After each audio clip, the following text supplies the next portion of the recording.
Fala, meus amigos, minhas amigas, ligados aqui no Dois Toques, a casa do futebol. Eu tenho certeza, o vascaíno achou, não? Guilherme Cardoso vai entrar hoje no plantão do Dois Toques para dizer que da mesma forma que o Sampaoli caiu, o Diniz também caiu, mas não caiu. Vasco, mais uma vez, não consegue apresentar um bom futebol, não consegue vencer, nem mesmo Volta Redonda. O jogo foi 1-1, foi para os pênaltis, o Vasco se classificou para as semifinais do Campeonato Carioca na Bacia das Almas e, é claro, saiu vaiado.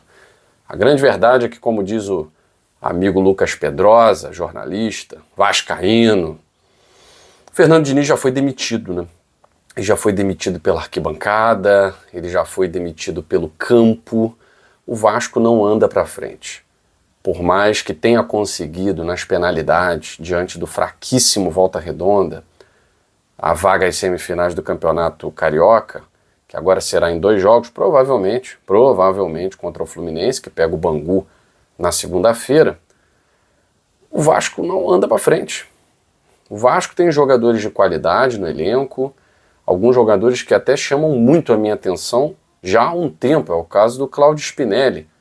Tudo bem que ainda não é titular, é uma questão de tempo para colocar o fraquíssimo Brenner no banco, né? Limitadíssimo Brenner no banco. Mas, tirando o Claudio Spinelli, que foi a excelente notícia, né?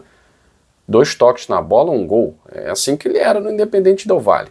Ele era um jogador agudo, ele era um jogador agressivo, o Vasco da Gama sabe muito bem disso, que sofreu com o Spinelli, né, na Copa Sul-Americana, e sofreu em São Januário, inclusive, né? Ele fez gol em São Januário, fez gol lá na altitude, né, do Equador, enfim. E agora o Spinelli está no time do Vasco. Então é uma grande notícia, é uma grande contratação. Acho que vai ser um dos melhores atacantes em termos de média de gol do Brasil, como era o Verratti, um atacante muito raro, que o Vasco achou num momento muito bom. E depois, enfim, quanto mais velho fica, mais difícil fica. A mobilidade, ainda mais o estilo de jogo do Verratti, que exigia que o Vasco, que o time inteiro jogasse para ele, em função dele. O Spinelli não, um jogador muito mais participativo, um jogador muito mais dinâmico, né, mais jovem também. E é uma questão de tempo para colocar o fraquíssimo Brenner no banco. Mas isso é muito pouco para um time que está jogando um Campeonato Brasileiro e que vai também jogar uma Copa Sul-Americana, mais uma vez, né? Vai passar outra vergonha? O Vasco já está na zona de rebaixamento. Então mal começa o ano e o Vasco não sai desse looping que é brigar para não cair. Estar na zona de rebaixamento. Grande parte do campeonato o Vasco convive com isso, o torcedor do Vasco convivendo com isso. E agora tem a justificativa, né, tem a esperança de que a culpa seja toda do Diniz. No ano passado, a culpa era toda do Fábio Carille. Chegou o Fernando Diniz, melhorou um pouquinho. Agora a culpa é toda do Fernando Diniz. Será que vai chegar alguém e vai melhorar um pouquinho também e nunca será suficiente? Pela primeira vez eu acho que o Vasco conseguiu montar um time que dá certa esperança ao torcedor. Você tem jogadores de qualidade do meio para frente. Não vou dizer o Felipe Coutinho, que eu me recuso a falar que o Felipe Coutinho tem muita qualidade. A gente não viu essa muita qualidade em momento nenhum. Vamos abrir o jogo aqui, tá? Vive de nome e não vimos qualidade de Felipe Coutinho em momento nenhum. A gente viu qualidade de um jogador comum, que é bom jogador, mas um jogador comum, tá? Tem muito jogador aí do Mirassol, muito jogador aí de outros times menos badalados, como o John do Red Bull Bragantino no ano passado, que jogou muito mais bola. E não tem essa pompa toda. Tá? Então quem joga bola no Vasco é Andrés Gomes, quem ano passado jogou bola no Vasco é Nuno Moreira e Rayan, claro. Rayan não está mais.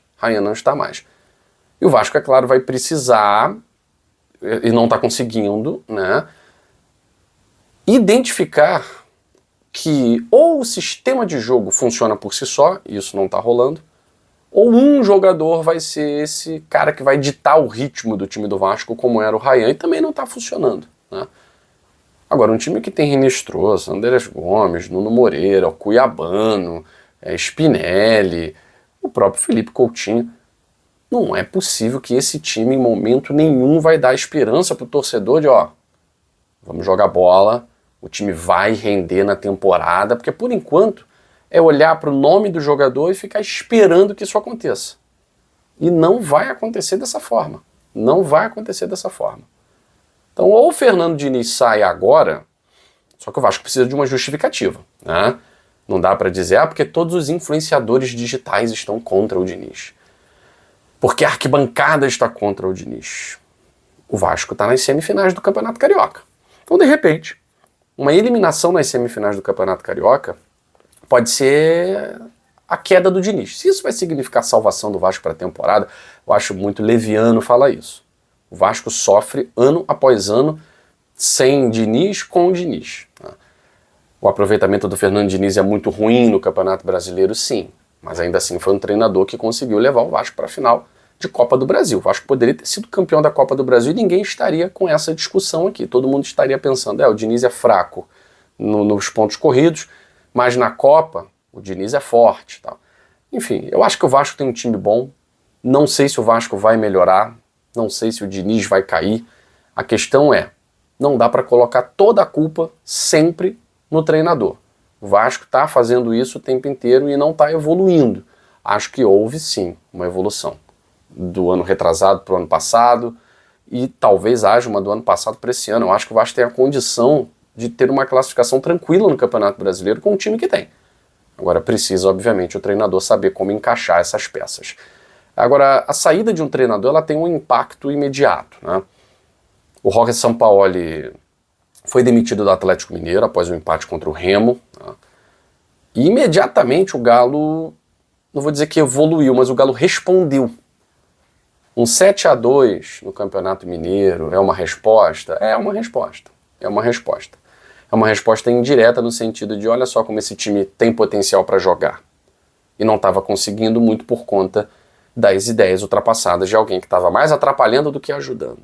Por mais que ontem o discurso do elenco foi de assumir a culpa, né? O treinador saiu por nossa causa e tal. Sim, quando o grupo de jogadores não compra o barulho, não compra a ideia, o treinador é o que vai sofrer. É uma cabeça em vez de 11. Né?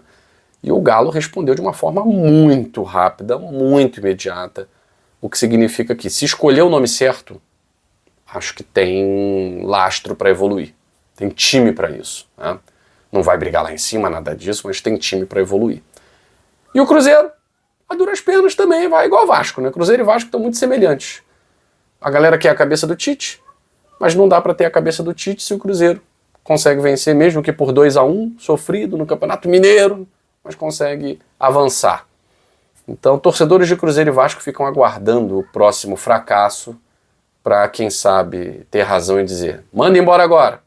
Se isso vai resolver a temporada ou não, só o tempo vai dizer. Bom, hoje tem muito jogo, hoje tem muito campeonato carioca, paulista, enfim, e outros tantos aí. A gente, é claro, vai reverberar tudo aqui no Dois Toques, a casa do futebol. Bom domingo para vocês.